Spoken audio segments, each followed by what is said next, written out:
Thomas Cusack was a pioneer and entrepreneur in the outdoor advertising industry and a politician, serving as a Democratic U.S. Representative from Illinois' 4th District from 1899 to 1901. Cusack emigrated with his family from Ireland to New York City in 1861 when he was a young boy. Shortly after the move, his parents died, leaving him and his younger brother orphaned. Cusack was raised by relatives in Chicago, where he received his education and learned how to paint, a skill that ultimately made him a very wealthy man. At the age of 17, Cusack established his own sign painting business, the Thomas Cusack Company, in Chicago, Illinois, making him one of the pioneers in the field of outdoor advertising. The business soon grew to be very profitable, leasing over 100,000 billboards and advertising spaces and turning Cusack into a prosperous and influential Chicagoan. In addition to business savvy, Cusack had a strong sense of civic duty. In 1890, Mayor of Chicago Hempstead Washburn appointed the billboard baron to a seat on the city's school board. Cusack's fervent support of public education drew the attention of progressive Illinois Governor John P. Altgeld, who invited Cusack to serve on his general staff. In 1898, Cusack was elected to his first and only term in the United States Congress from the 4th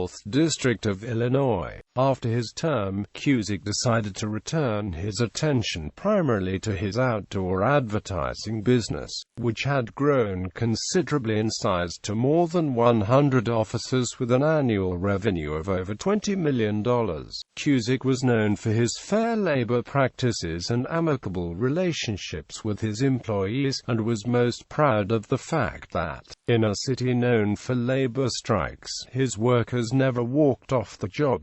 In his day as a sign painter, Cusack remembered getting $8 a week in wages. By the time he sold his business to a New York banking syndicate in 1924, he was paying his workers $10 to $15 a day. At the pinnacle of his success in business, Cusack bought the entire unincorporated town of Cascade, Colorado, at the Ute Pass in the Rocky Mountains. He hired architects and contractors to build a plush mansion nestled in the Ute Pass, which he named Mara Green Pines, after his wife, Mary Green. Having lived through the Great Chicago Fire and experienced so many early losses in his life, Cusack built Mara Green Pines out of brick, marble and concrete to safeguard his family from harm. Mara Green Pines became a much-loved mountain home for Cusack and his family, where he routinely and graciously hosted many friends and relatives,